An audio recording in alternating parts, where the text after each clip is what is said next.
Recording in progress. Greetings, everyone. I'm Tanya Morrow. I'm the chair of the RVTD board, and we are here tonight to conduct our regular board meeting of September 24th, 2025. And we'll start with a roll call, please, Lou. Denise Kraus, Here. Bill Mansfield, Here. Tanya Morrow, Here. Tyler Jasper, Here. Katrina Ernman Newton, Here. Dan Davis, and Carl McNair. Here. There's a quorum. Great. Thank you all for joining. And we'll move on to approval of the minutes. Are there any concerns, questions, suggested amendments to the minutes anybody would like to make?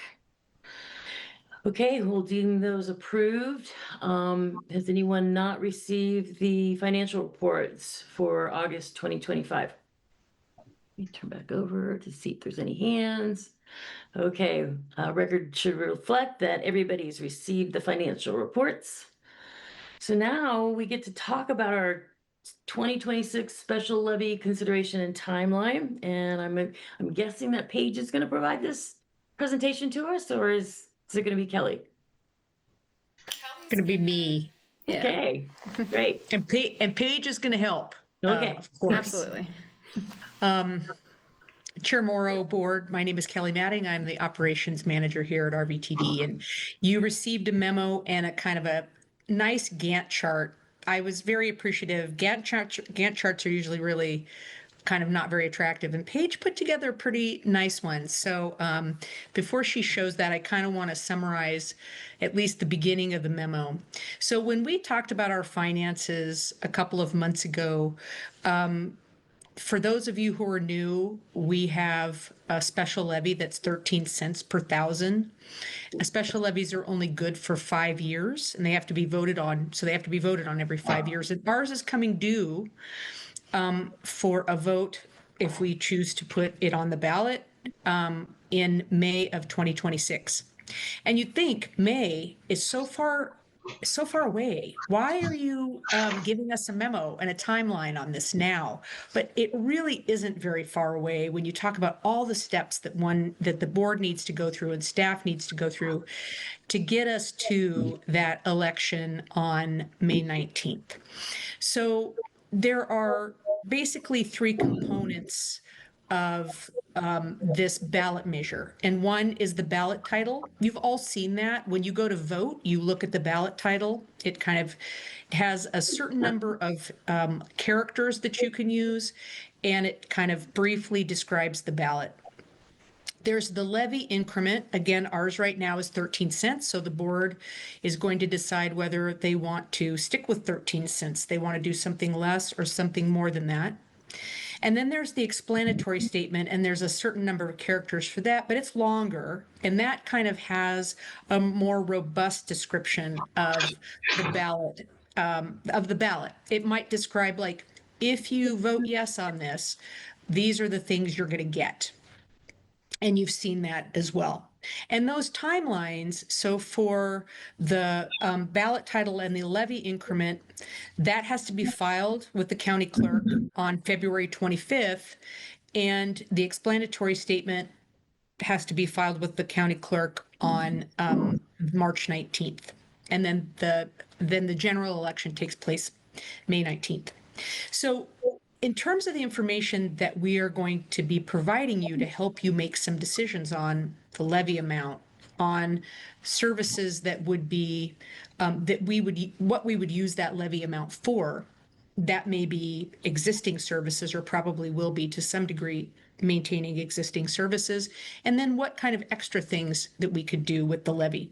And what we'll be doing as staff is providing you a recommendation based on our key performance measures, including ridership, information that we glean from our drivers, and that kind of information, along with transit, our passengers, right? They will be surveyed to provide you information about what like the public or our patrons want to see in terms of service improvements and maintaining what service level we have.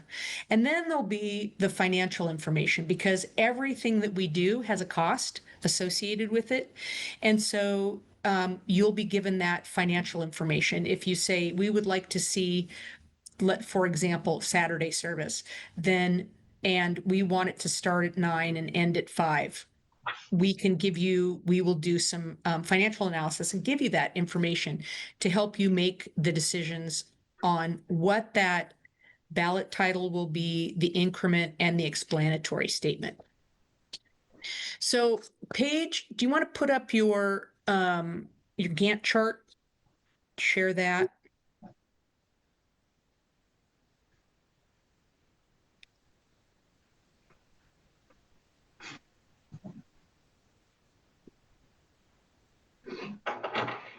Okay, there it is. I always like a chart that has a star and a smiley face. I think that's really good. So we're going to start with this board meeting today, and that's us talking about this process. Moving to the next board meeting, one of the questions that I'm going to ask you at the end is, do you want to have a study session on October 15th? Because normally you have a board meeting and not a study session, but study sessions may be necessary for you to have ample time to discuss what you want to discuss. The October meeting, study session, if we have one, and regular meeting, is really a meeting for you. It's the board discussing things like services that you'd like to see improved potentially, and to discuss those things, and to come up with some ideas of some things that you would like us to analyze. And then in November, staff will bring back the results of the public survey, and a limited number of scenarios based on some things that you talked about in October. Bring those back, and their estimated costs. So we will have done the financial analysis for you and give you that in November. And again, you could have a study session in November as well if you thought you needed one. At that, the October 22nd meeting, you could say, well, we think we need a lot of time to talk about this, and one meeting isn't just not going to be enough. So then in December, that December 17th board meeting, we would provide you any additional information you needed, and you would sort of take a straw poll, because we would need to know what kind of resolution to bring back to you. It's not a formal decision. You're not voting on it formally, but it is kind of a direction, providing some direction to staff, which we will need to develop the ballot title and the levy increment. Then at our meeting in January 28th, the board will consider adopting the resolution for the ballot title and the levy increment. You may need a study session in February before the explanatory statement. You vote on the explanatory statement February 27th. You may need a study session before that, maybe February 11th. And you don't need to make those decisions now, and you don't even need to make those decisions in October. This is an iterative process, and as time goes by and you have the discussions you can identify places where you think you need to have another meeting or study session.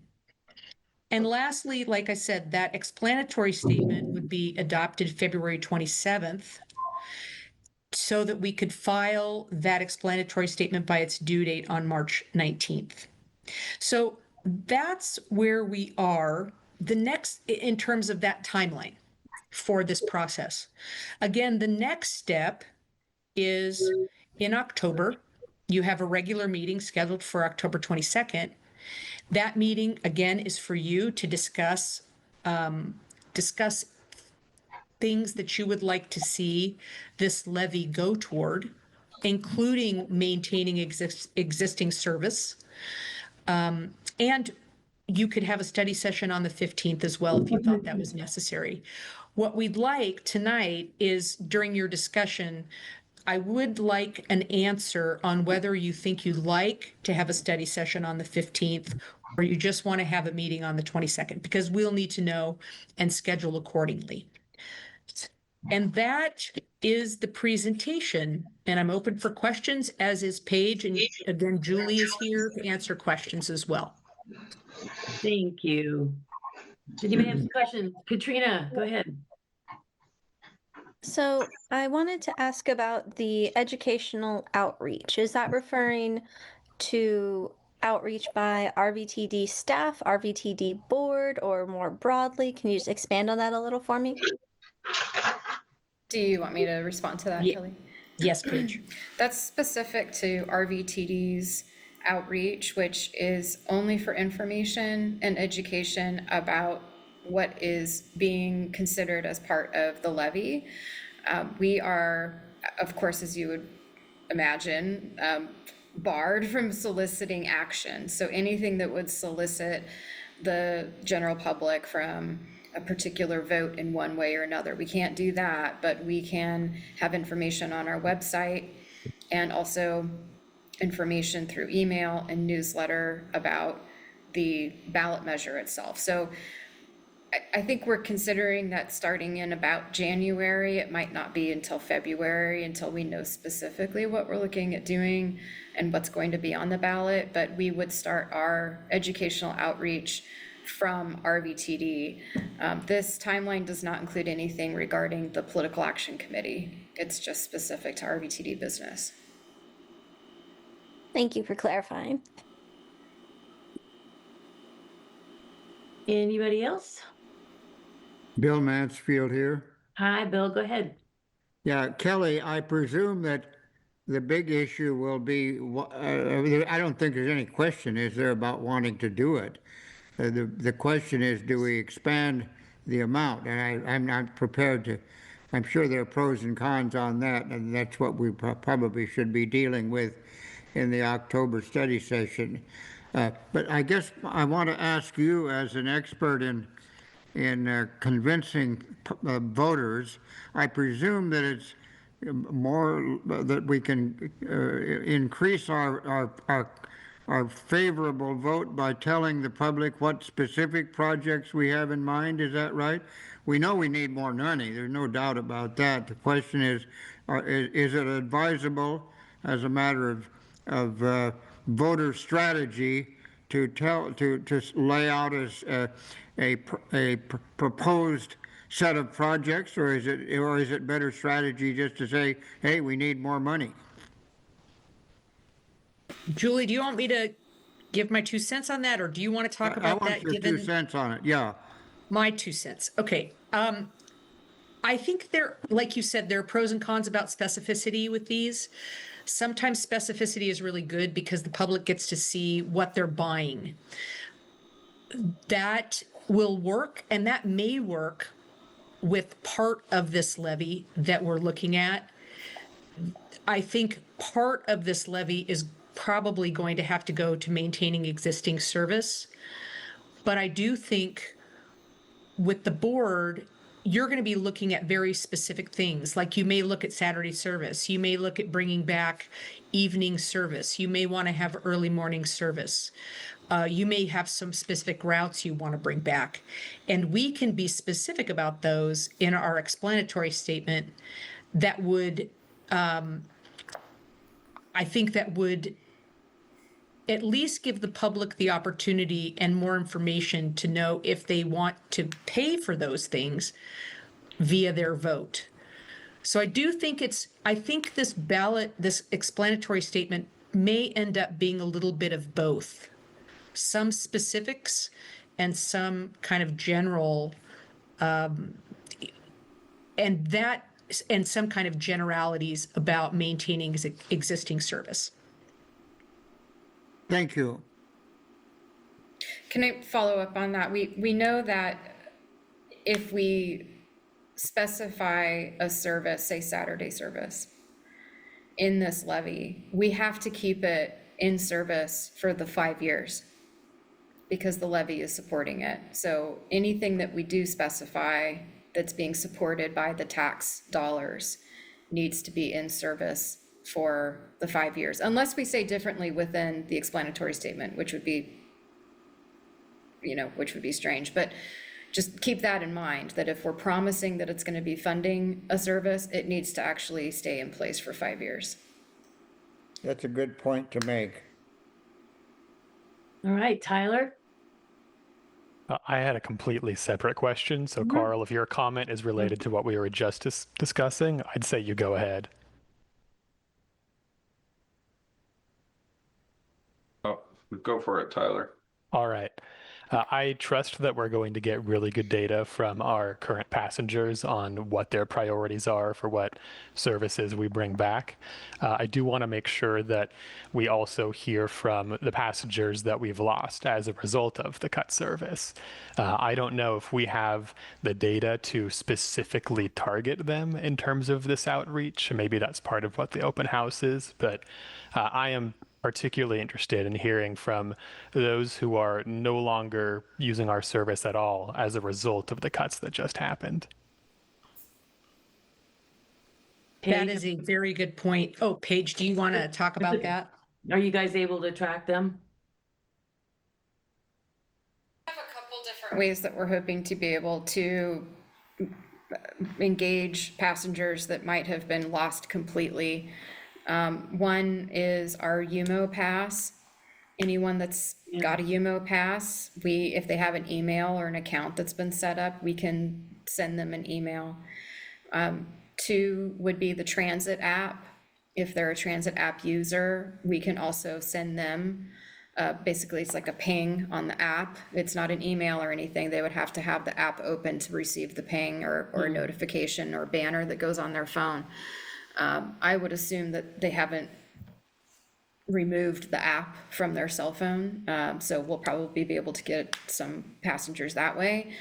And then we also have our general newsletter that we're hoping to send out to whoever's been signed up to that letter. So in other words, anyone that has signed up with some kind of outlet that RVTD manages, they will be getting a notification that we're asking for participation. Unfortunately, if they're not engaged at all or connected to one of RVTD's outlets, the only way that they would probably know is if they see something in the newspaper, which we're intending to do, but the coverage that gets with the general population, or if they visit our website, and we'll have something on the front of our website.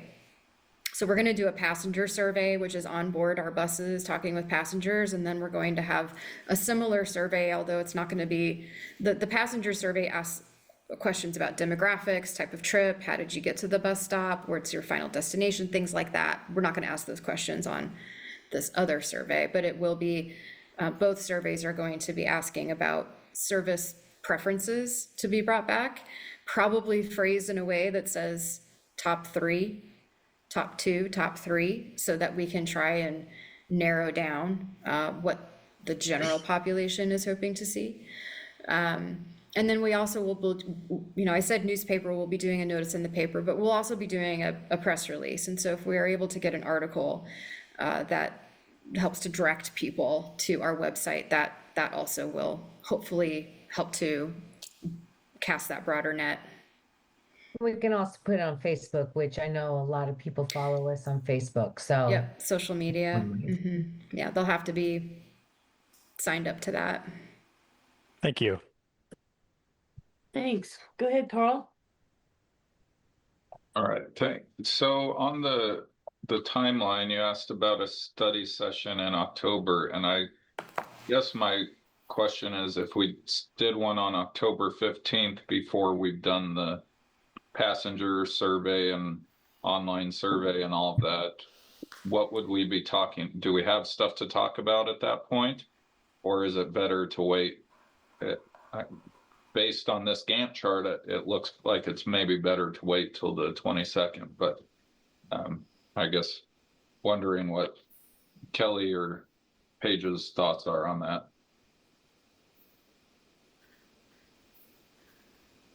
I think we had anticipated that you all may have some ideas about what you were looking for to see restored or improved. We may have a little bit of data in October, but you're right. You're right, Carl. If you're going to be waiting to talk about all this until there's some more public until the public has provided more information to you, then you're right. Maybe not having the study session at October 15th is appropriate. Okay, yeah, But we wanted to give you that option. If you all wanted to get together and kind of say, well, the constituents that I've been hearing from want this, and I'd like to talk about that. Or the people that I, talk to who have called me want this, and kind of talking about that amongst yourselves. okay. Personally, I'd rather wait till we have the data, but maybe others do want to meet first. So then I had another question, if I can, about is there a certain range of what we're able to ask for on this? I know aren't there some caps on the total amount that you of property tax in Oregon, or does that not apply to the special levies?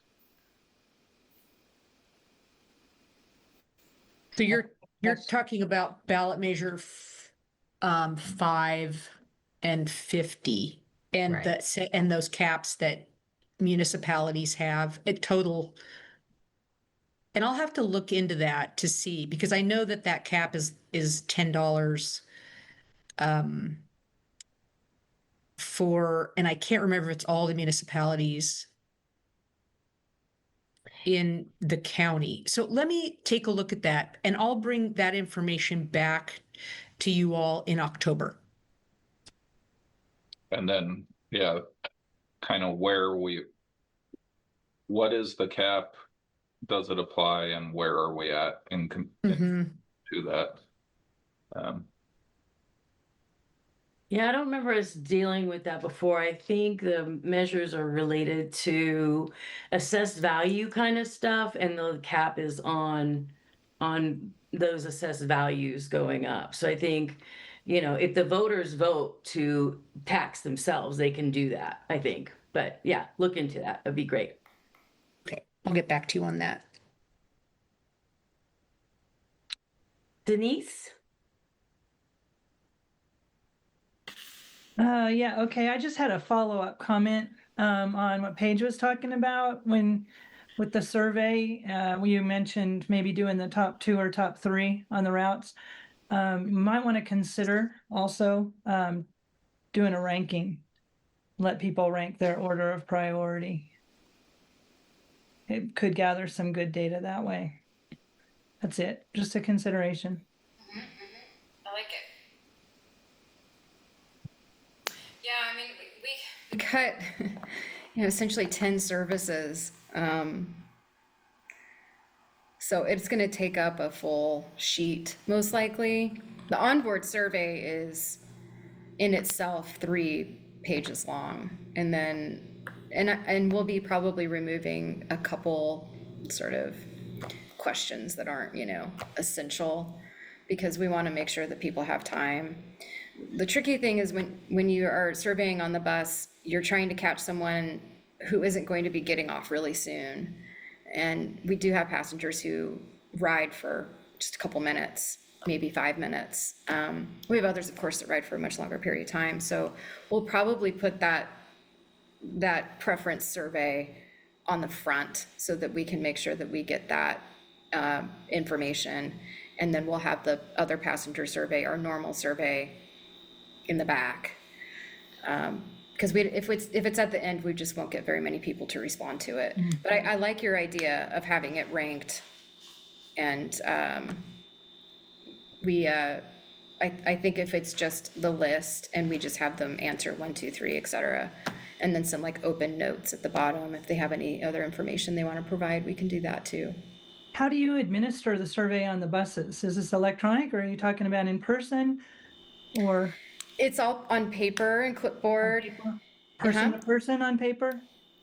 If they need assistance, if we have someone who is not ambulatory and being able to use their hand, we will assist them and help to answer the questions with them. Most of the people that are able to do it on their own, we have both Spanish and English. We basically have we have like a one person, a staff person on the bus for the entire trip. And they are distributing the survey to everyone who boards the bus, and then they go around and ask if anyone needs help, and then they collect them when they get off the bus. Okay. Thank you. Great. Tyler, I'm going to jump in real quick before I come back to you. So one of the things we did in when we were successful the first year, which is 10 years ago now, right?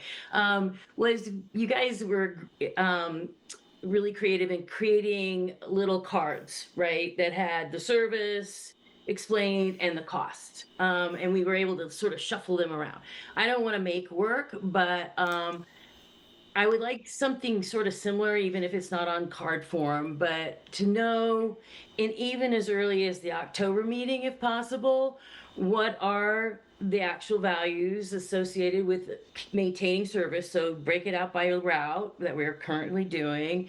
And then if you wouldn't mind also, adding back what we cut. Obviously, we're not going to be able to go there. We're probably not going to be asking for a humongous increase or anything like that. But it just would give us, another baseline as to what we were doing before and what it costs, and then we'll get the feedback from the public. So, is that sound like something you guys would be willing to do for us?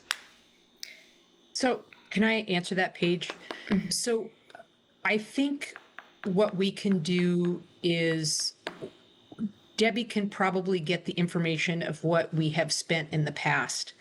The issue that we have, and the reason that we're not bringing the financial information to you until November, is because Debbie, our finance manager, is going through our audit right now.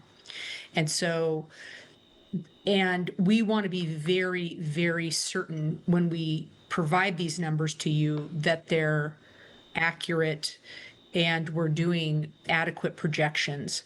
So I don't know how much financial information we're going to have for you in October, but I do think we may be able to get some information for you. But if you're asking us to be able to have data on what Saturday service is going to cost, what all these ads will cost, we won't be able to have that at the meeting in October. We'll have it in November, but we won't be able to have it in October. Okay. So I'm not sure what you mean by ads, but yeah, I'm talking about, we should have some kind of baseline as to what it was costing us just 6 months ago. So it doesn't have to be exact, but we can put the, approximately lines on it, but a starting place as early as October would be, I think, beneficial for me. So Okay. if you can't do it, you can't do it, but I'll just throw that out there. It doesn't have to be perfect, but it just gives us some ballparks to look at. So I'd appreciate that. Okay. And I No think problem. one of the problems, Tanya, is that economy of scale, what it costs us to run a route a few months ago is different from what it costs us now and what it could cost us in the future. So it just depends on the volume, because we lose that economy of scale of being Yeah, able to that makes use. sense. So Yeah, that makes it's sense. difficult, but we can do the best we can. We'll give you something. Yeah, that's good. I mean, maybe what you do is you give us what it costs, and then we figure out some kind of multiplier that, takes into account the actual failure to have the economies of scale. So it'd be, a certain percentage is going to be in addition because we've lacked that. I don't know if we can do that or not, but it seems like maybe we could use that as an exercise. Tyler. Are there any aspirational services that we would want to put on the survey? For example, a service that we were perhaps interested in offering but haven't quite yet. Just as an example, most of the folks I know that ride regularly before these cuts, their biggest request was, oh my gosh, I would love Sunday service. I realize that that's not a service that was cut because it's not one we even offered. But off the top of my head, I don't know if the folks in my network, if they would prefer having Saturday or Sunday service back. It could be that they would prefer Sunday. I genuinely don't know. So if there's any services that we have not yet offered, but that we think may be in high demand, I would not be opposed to putting that on the survey as well.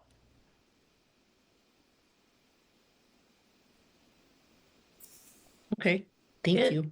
And on that note, if there's anything that is sort of a creative idea, maybe something outside the box that's new and different that might satisfy some of our goals where we don't need to engage in the same kind of service, albeit we're missing economies of scale. But if you guys have any thoughts like that, it'd be worthwhile to like start considering them now, even though they may not end up on the levy plate. So, Dan. Hello, Hi, Dan? is it Dan? Yeah, he's got his hand up, but I don't hear him. It's Bill has got his hand up. Oh, yeah. Okay. Dan's got his virtual hand up. Go ahead, Bill, since Dan's virtual hand isn't working. Well, if Dan is first, I'm fine. No, go ahead. Go ahead. We Okay. can't hear. So go ahead. Well, I remember the last time we had this levy vote, the public vote came in surprisingly strong for us. We won, not only won it, we won it fairly heavily, which at the time I felt caused me to believe that the general public has become quite aware of the importance of public transportation.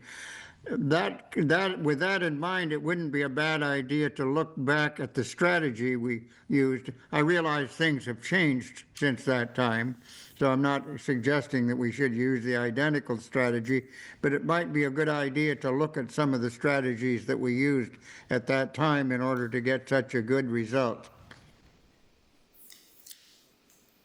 Dan, are you with us? You still don't hear him. You're not muted.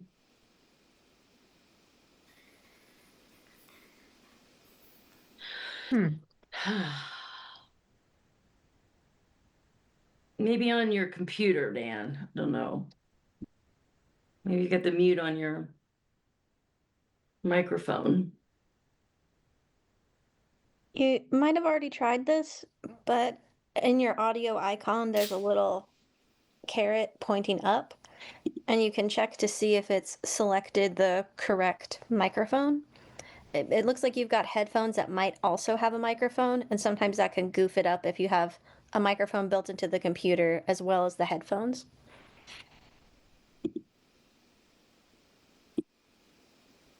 Just proceed. Oh, yeah, We here we hear go. you. Now we don't. No, now we don't. Hold on. Do you guys hear him? I don't hear him. Talk a little louder, pull your headphones a little forward. Okay. Try now, Dan. No, Dang. whatever you did a minute ago worked.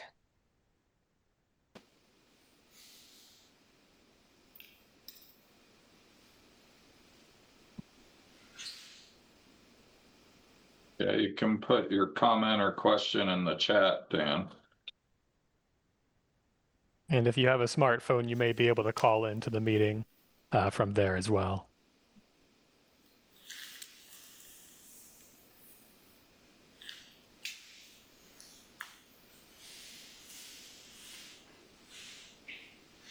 Okay. Carl.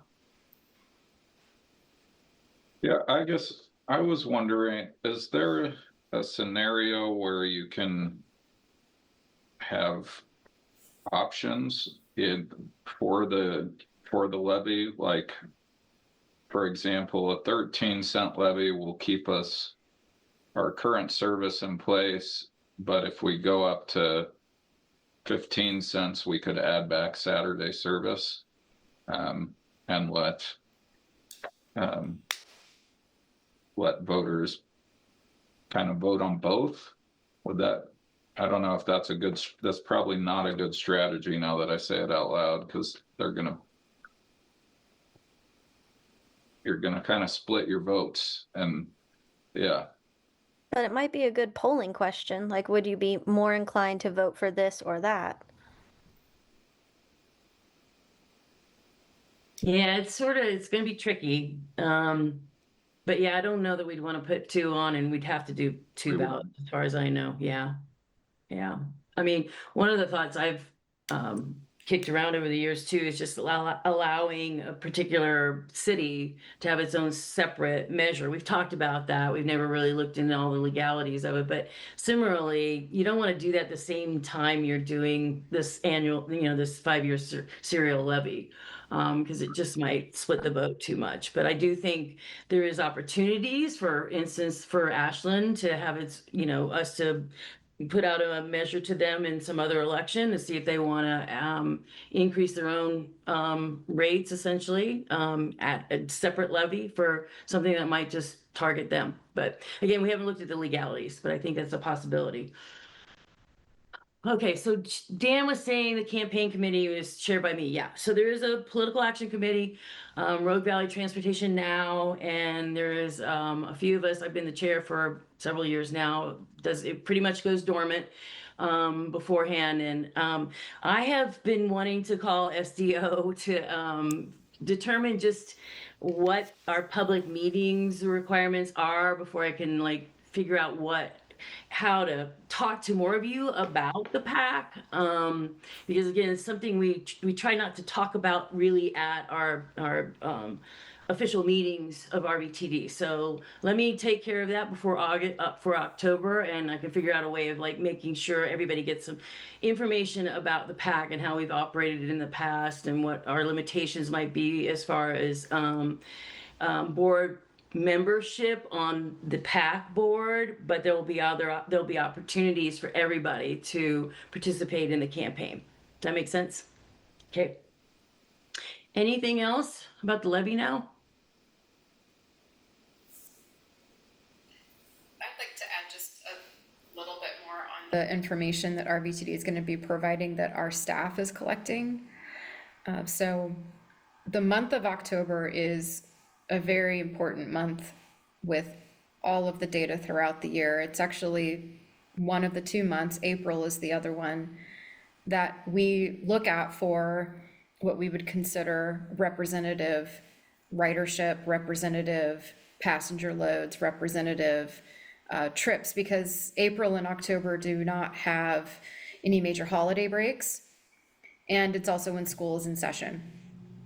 And so that's one of the reasons that we're wanting to get through the month of October, is for us to be able to do ridership analysis, what we call passenger load analysis, which is actually right now is one of those things that we are very sensitive to because we've reduced so much service.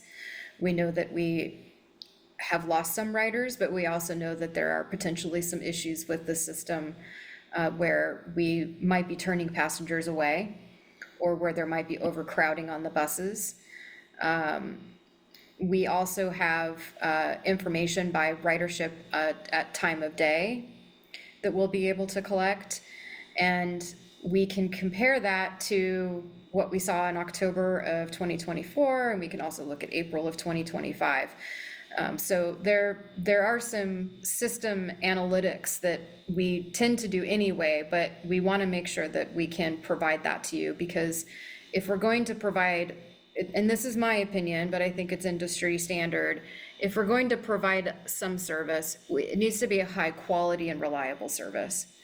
We don't want to spread ourselves so thin that the amount of service that we're providing is not adequate or reliable or comfortable. Comfortable meaning you're standing or not able to find a seat because it's so overcrowded, or that you get denied being able to load the bus because it's so overcrowded. Things like that. These are problems within the system that we've had before at RVTD, which has made us and initiated us to make adjustments to the system so that we can ensure that the service is a good quality service. So I just wanted to add this in, that there's preferences and it would be nice to have this service, but I think one of the things that we're also going to want to make sure that you are taking into consideration is the quality of the service, and if there are any problems that we are already seeing with the limited amount of routes and service times, and taking that into consideration with making sure that we try to improve that so that it's a better quality service.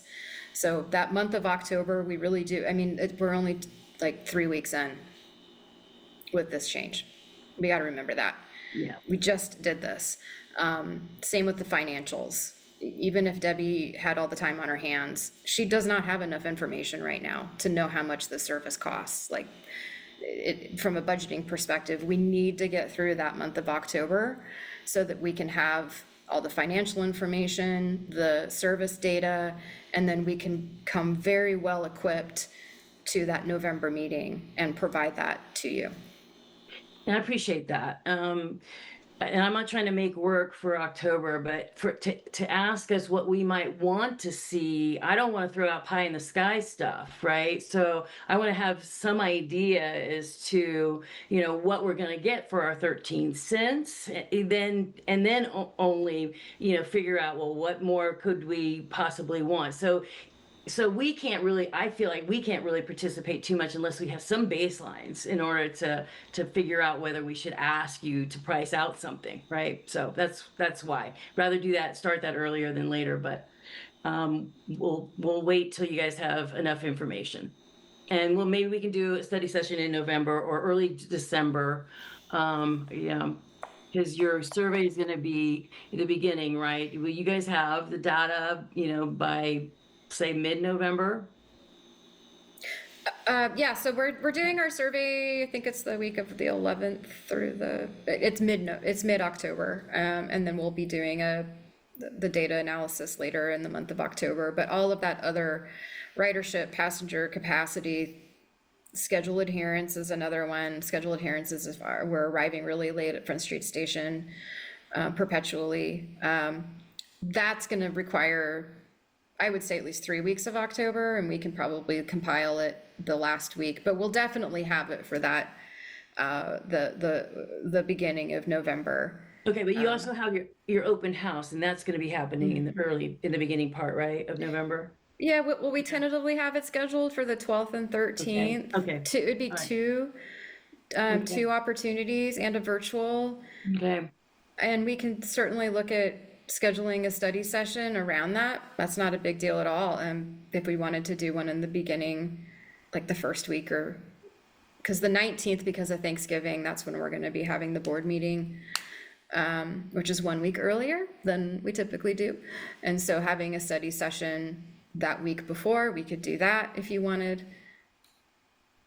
If that pleases the board, it would be 2 meetings, right, back to back, but that would definitely give us time to have all of this information. Okay. Well, I guess maybe we can further discuss that in October, obviously, but I guess I'm wondering, are people up for maybe a early December, and is the staff up for maybe an early December study session? Because that way you'll have all the information, right?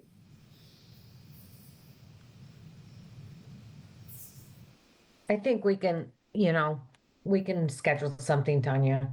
Okay. I mean, we're very flexible, and I think all of us need to be. We'll just do the best we can to try to get all this as quick as possible. Kelly?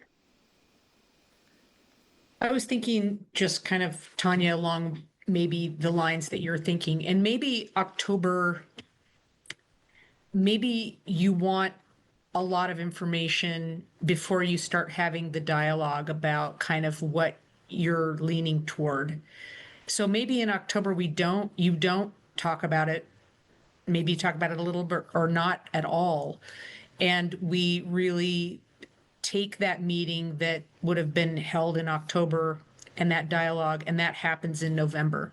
And we do have a study session and we have basically 2 meetings in November to kind of by that time, we'll have all the data or most of it. And we can provide that to you, provide staff recommendation, provide costs. And maybe that actually is more efficient with your time and a better use of your time.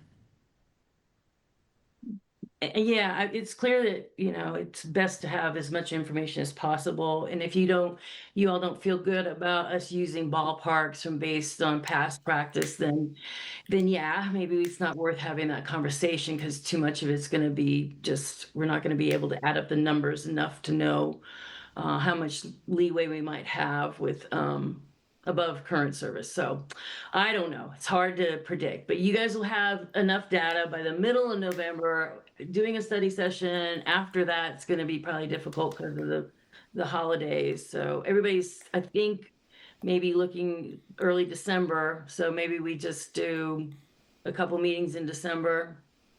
Although sometimes we skip our meeting in December, don't we? Not this year. This year we won't. This year we will. Okay. All right, anybody else want to talk about some more of the logistics of how we're gonna hash this out? Go ahead, Tyler. I'm happy to have a study session in November or early December. Okay. I figure since that's kind of peak holiday season, if we're going to have a larger attendance at one over the other, I would prefer we do the study session where we have more of us here. Okay. Thanks. Maybe we can do some polls, in October, see what's good and whether everybody's around in November and can fit something in or not. So, all right. Thank you, Kelly. Thank you, staff. I think we're gonna go and hear how things have been going from our general manager, Julie. Great. So if you've been following the news, we still do not have a transportation bill that's been voted on. It's being delayed again. They were hoping for Monday. It does not look like that's going to happen, the last I heard. They're still really trying to figure out how to get Senator Gorsuch to the Capitol, and he's just not doing well. So at this point, I don't know what's going to happen. The question comes up, is the bill going to survive? Are they going to keep the session open or close it because they have to pay lawmakers every single day that it's open? There's the big question, is everybody at ODOT going to get laid off on October 15th? So I don't have any new news. I can tell you the commission delayed we canceled our commission meeting, which was supposed to be on Tuesday. So you have a little bit more wiggle room time for your letter, Tanya. And I think I got it to staff, so I got it. All right. Well, we haven't gotten it yet, so we haven't gotten our packet, and it sounds like now we probably are not going to have a commission meeting until the end of October, because we have 2 commissioners that have to be approved by the Senate, and we're still waiting on that. And they may be delaying legislative days and not able to vote on that. So there are many, many things happening at the state level that are not in our control. But we just keep waiting with bated breath and just hope that something happens for transit. With that said, bringing it closer to home, today we actually contacted 2 more drivers that are actually going to receive notice that they'll be laid off on Friday. What is happening is when we built our run boards for the service levels that we have, we tried to anticipate how many employees would be off on vacation, how many employees would be off on other kinds of leaves like workers' comp or Oregon paid leave or FMLA. And we overestimated because we were using what was happening in our prior system. With that said, that means 2 more drivers will actually be laid off on Friday. There's a 3rd one that we're contemplating on and trying to figure out if we need or not. And it's just heartbreaking. I mean, we just can't seem to get this dialed in correctly. But with that said, we are looking at trying to increase service a little bit on the routes that we have now in the morning, in order to get people to work, because there's a problem with getting them to work or school with the way that the route starting time. So we're working on that right now to see what we can do, but we can anticipate whatever decision we make. We still can stay within the parameters of the people that we have on board. And then I did bring back my executive assistant, or Luann, as we refer to, part-time, along with our HR person, Lynn Dufer. Both of those were total layoffs. We did have to bring them back part-time. Right now, this month, they are working full-time because the paperwork load that we're experiencing on retirement, COBRA, and unemployment has been a lot. And it's not something that Kelly and I can handle ourselves because we don't know how. So with that said, we needed some expertise to come back. So they've been brought back part-time, and we'll be working 20 hours a week, going forward. And, some of the things that we're right now trying to figure out in the budget, trying to, look at is, we've had to let our, security go. The city of Medford did pick up taking care of the janitorial on the Portland Loos for us. So they're actually paying for those, and we're maintaining them. And then we're looking at, what we need to do security wise. We're also looking at what we need to do janitorial wise.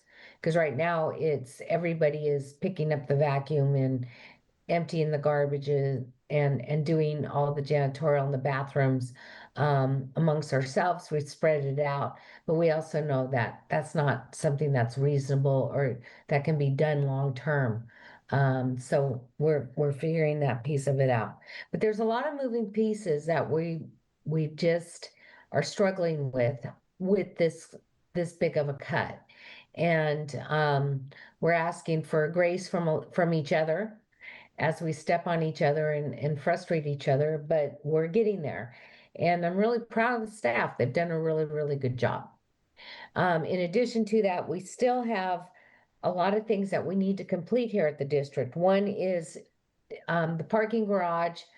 We had a problem with the way when it was built, there was not a liner that was put between the second floor and the first floor, and we had leakage and it damaged vehicles. And so we're in the process of looking at putting a new, what do I want to call it? I know this word and now it's all slipped my mind. Kelly, help me out here. A liner. Or coating on the top floor to be able to make it functional. The good news is the downtown building, we got a clean bill of health on the air quality there. And we would have had the meeting there, but we just didn't know how soon we were getting. We had Safe Corporation come in along with the tester. We have been able to fix the air conditioning units so that they're bringing in fresh air. We've been able to put some filters in place, and so we'll be able to move back into that building, and we'll be doing so in the next few weeks. Kelly, you got your hand up. Did I miss something? No, it's up by accident. Oh, okay.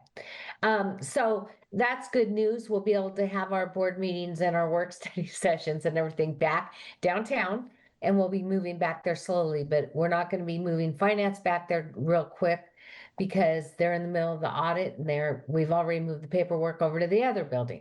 So again, we're going to be split up, moving back and forth, but you'll be able to catch us probably downtown in the next few weeks. And so that was really good news, and people are pretty happy. We did still have a couple projects on the books that we'll be moving forward with in the future, and so we'll be having to work through those. And that one of those is the sidewalk downtown, close to the admin building. And then we have some vehicles that'll need to be purchased in the near future on the Valley List side. that we kind of talked about. So we still have lots of projects going forward. We're just having to figure out who is going to be responsible for those and make sure that they have them. And I think that's all that I have, other than it's hard to say where we are with the transportation bill. It can make a difference in some of the bringing back services that we've had to cut, not all of them, but at least a few of them. But I think it's a really good time. And one of the things, Chair, that I think that you pointed out, and it's something that we need to really think about, is reimagining, the system. And maybe one of the questions we have on the survey is, how do you feel about dial-a-ride services? Because that is something that might be a possibility in the future for some of our route areas that didn't have high ridership, but we may be able to do something with the dial-a-ride. Yeah, and if you guys can start pricing that out, even if it's just part of the exercise now, that would be great to start having the conversation, at least, I think. So. And the one thing that the staff is doing, we've moved to weekly planning meetings now, where we're talking about each one of these routes and looking at it and breaking everything apart, trying to figure out all of the moving parts on it. So we'll be meeting weekly on that as a management and staff group. Carl? Yeah. Thank you. Julie, one thing you said made me think, when we're looking at our future costs with this levy, if there's buses that we need to be replacing in the next 5 years, we should make sure we're including that stuff. Yeah, that's a hard one. Right now, we're sitting in a really good spot. I think right now the replacement vehicles that we're doing is the Valley Lift side. So those have actually aged out, and we actually have grants in place for those. We will have to think about the future, and if we're going to apply for grants, what kind of vehicles we're going to use. But we have a pretty good built up fleet right now that we can use. The one thing we're gonna have to consider is maybe decreasing our fleet because of the spare ratio that FTA allows us. But that's a little bit down. We have a little bit of grace period here where we can try to figure that out.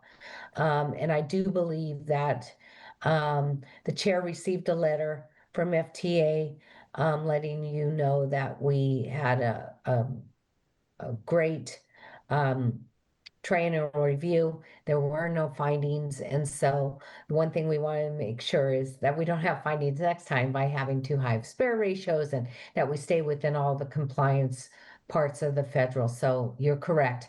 We will have to, at some point, budget for buses. And that's a little bit further down the road. Okay. And also, you talked about dial-a-ride service. I think that's a good thing to look at as well. So I like that idea. Katrina? Just a connected question to like the question of replacing buses and staying within our guidelines so that we're not getting any of those negative marks. Would it ever be appropriate at some point to consider selling an excess of vehicles if we find that actually we have more spares than we thought now that we've got this sweet new parking structure and nothing's getting leaked on? We can, do you see it being a possibility to sell some of those and have that fund back in reserves, or to repair something like the gas compressor or other kinds of necessary maintenance? So here's the bad part. Okay. Yes, we do sell the vehicles, and we recently sold the vehicles and we got a lot of money for them. But unfortunately, the federal government doesn't allow us to keep that money. They only allow us to keep so many per vehicle, and the rest goes back to them. What? So because they pay for them. So Oh, yeah. yes. I don't like it. So, but we We do have to some, buy them, but then we can't resell them? Ugh. yeah, but they pay for most of it. You have Okay, to okay. realize that they allow us to keep pretty much about what is our cost, what we pay, and then anything else goes back to them. But we do have some vehicles that are not their vehicles that we have sold and we have made money on. So that's a possibility. Okay. Thank you for expanding on that. Sure. All right, any other questions for Julie, or any other comments? I'm guessing we don't have any other reports from staff. So we are at our general comments or questions from any members of the board. All right, now we'll move into our public forum. We have some participants, it seems like, or Dan had his hands up. I'm sorry, Dan, go ahead. Yeah, thanks, Tyler. Can you speak louder? I'm Yeah. trying. Yeah, we can hear you a bit, but not well. Oh, really? Well, I put a note in the chat, so it's. Oh, okay. Well, go ahead. We'll just listen in. Go ahead. Well, I want to know what's wrong with the Senate. Why Oh. are they dragging their feet on approving the bill? So one of the senators had a medical procedure and had a terrible situation happen because of it. And he's in the hospital and he can't leave the hospital. Implications. And they cannot vote. They have to be in person to vote. So until he is cleared by his physician and allowed to leave the hospital, he cannot come and vote. So that's what the hangup is. Quorum issue? Pardon? That's another quorum issue? It's not only a quorum issue, but he's a Democrat and we need his yes vote. Too bad.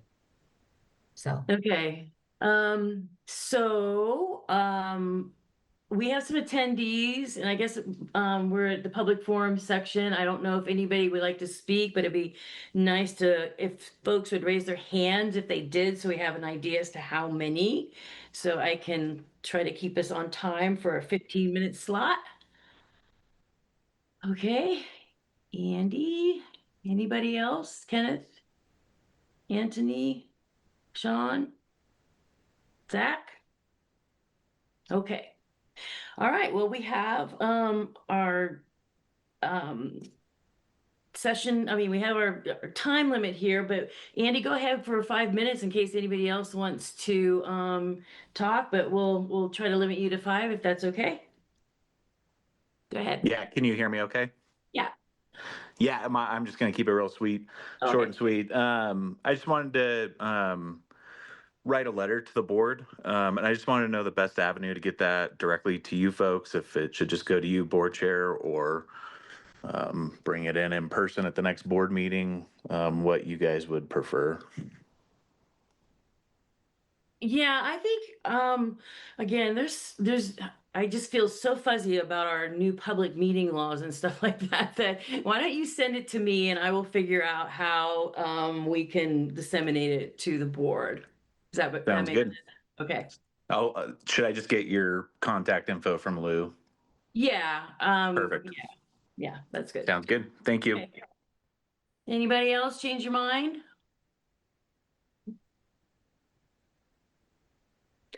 All right, well, that was only like 50 seconds. I have my timer going, can you tell? All right, so we're gonna do reports of the board and we'll start with RV Cog. Bill. I have not missed a RivCog meeting for several years, but I missed the meeting today. And the reason I missed it is because I didn't get the notice in the mail until this afternoon. It was after the meeting was finished. So I have nothing to report, I regret. That's okay. And interesting you say that because I have not missed a meeting of the MPO for a long time, but I had a all-day retreat yesterday and I asked Paige if she would represent us there. So Paige, can you give a report for us? Yes, absolutely. Chair Morrow, Board of Directors, we had a Rogue Valley Metropolitan Planning Organization Policy Committee meeting yesterday. And it was actually a big milestone, at least for the region and for the staff, because they officially adopted the regional transportation plan. And as you can imagine, for any long endeavor where you're doing regional transportation planning projects that go out to 2050, it takes quite a long time for their staff, and there's consultants that are often involved. So that was officially adopted yesterday at the meeting. It does include a chapter on transit, which RVTD, including Tanya, helped to draft.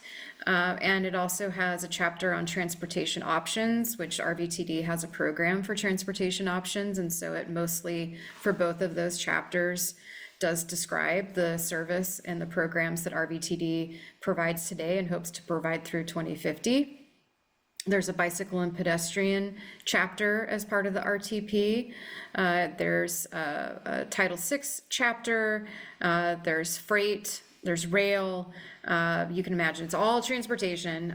There's aviation. But the interesting part is when they look at long-term vehicle miles traveled with the transportation system that's planned to be built. And so all the cities contribute their list of projects that they're intending to build through 2050. And there's a transportation model that looks at the total population, the forecasted population, the trips that are intended throughout that period of time, and what happens to the transportation system. And many of the routes that you are already experiencing congestion on today, as you can imagine, they're going to get more congested. Vehicle miles traveled per person is expected to increase by 17% between now and 2050. And the information also that the Regional Transportation Plan uses in terms of the modeling is also what is used by each city. So the city of Ashland is kicking off their transportation system plan right now. They're just starting. They're just getting the TAC together, which RVTD will probably have a seat on the technical advisory committee for that. But the city level will also consider congested roads and ways to minimize impacts. And transit often comes up in this conversation. But any of the cities that we have within our larger Medford UZA area also have to do a TSP. And so it'll be interesting to see how they take this information from the travel demand model to possibly add more bike ped routes or improve transit access so that we can help to minimize the VMT increase. But that was our major piece of work yesterday that we did, Chair Mora. Thank you. It's an exciting time in a sense, because now that the cities are needing to redo their TSPs, we're going to have the transportation rule apply. And so we'll be seeing some of these new emphasis on reducing vehicle miles traveled. So that'll be good to watch. Denise? Yeah. Paige, do you know if what'd you say, RTP, is that available publicly, or will it be soon? Yeah, it has been available on it's basically Rogue Valley COG's website, because they house and staff the RV MPO. And so if you just Google RV MPO, it will take you right to their website. And there's information on their front page, their landing page, I believe. If you don't find it, let me know. I'm happy to send it to you. Okay, thank you. I did note that the county doesn't have a lot of projects, actually. They've got one project that's actually improving or increasing the greenway for about a third of a mile. So that was good to see in our RTP in a list of projects. Medford's got a lot of projects, of course. We got a lot of congestion in Medford, so that's good. Anything else about any other questions about the RTP and MPO?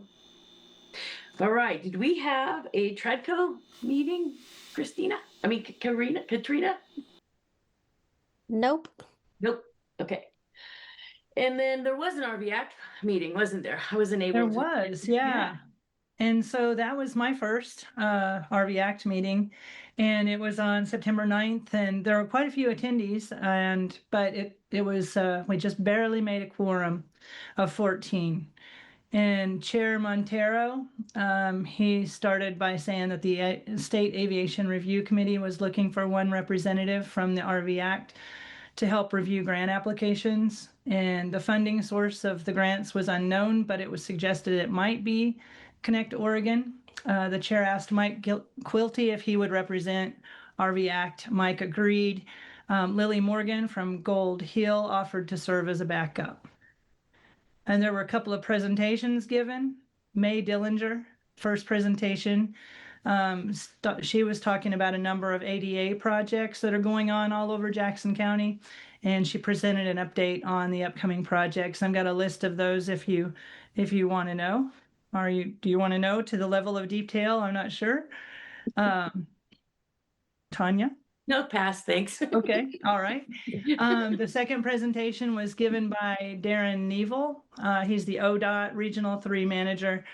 He talked about the transportation legislation. He had some really good information and slides. He went over the process and timing. Julie just got us up to date on that. He also went into detail about what the revenue increases would be, listed and itemized. So I have that information as well if you're interested in that, either orally now, or I can give the slides to you if you want them.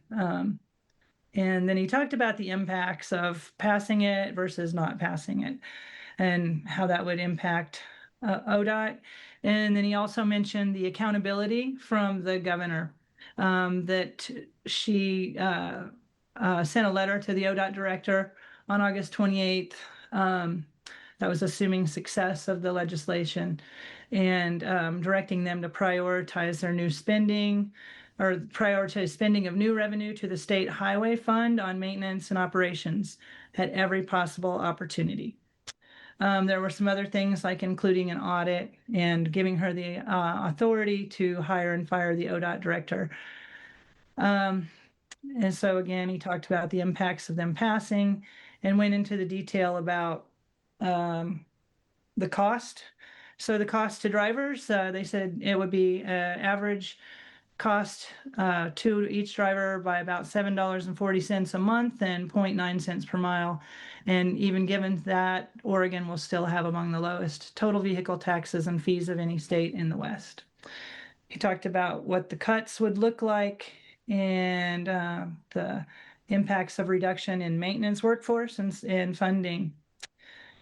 So it was a really good and detailed presentation. Then after that, it was mentioned that due to uncertainty, the OTC meeting was postponed to the end of the month. Workshop will be on the 29th, the regular meeting on the 30th. And they will be reviewing 3 audits, getting updates on projects and the Oregon Motor Voter Program. They'll also talk about the STIF program and rules and go over legislative key performance measures. And then Steve Lambert reminded everyone that, of course, ODOT is very important, but that 50% of this money goes to the local jurisdictions.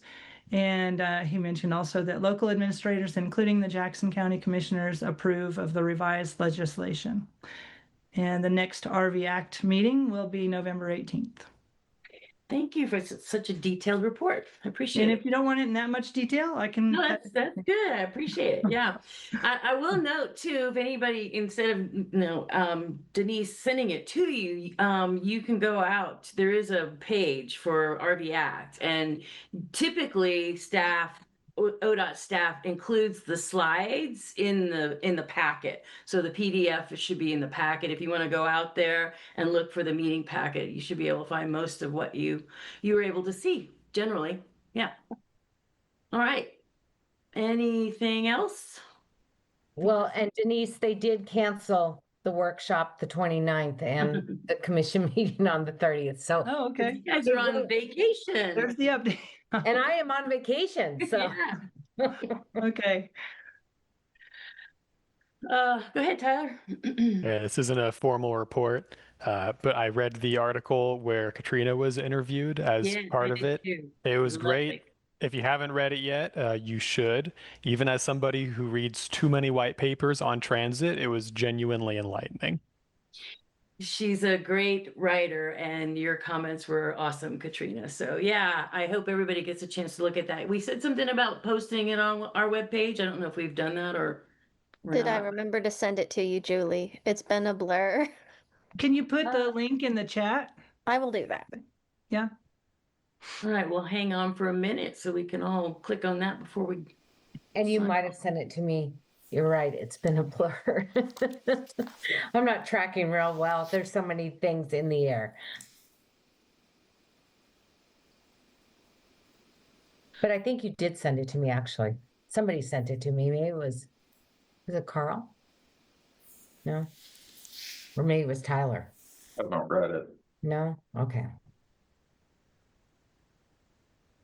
It's a joy. Meg's a really great writer. Just trying to see if I can find it. Do you have it? Yeah.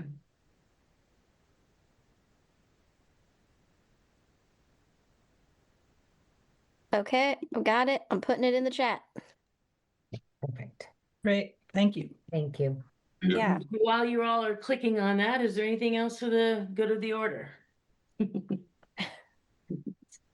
Nice to see you all, virtually Yeah. at least. Yeah. Well, at least next time we'll be back in our room. I'm so glad it's been approved as safe for habitation. That's really good. Me too.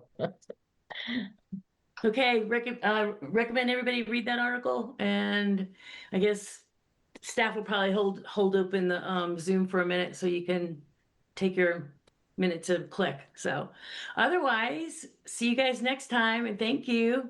We're adjourned. Thanks, Thank- everyone. Bye.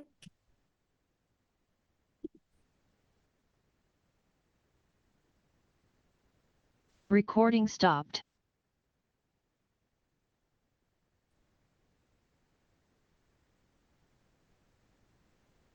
Hey, Deb.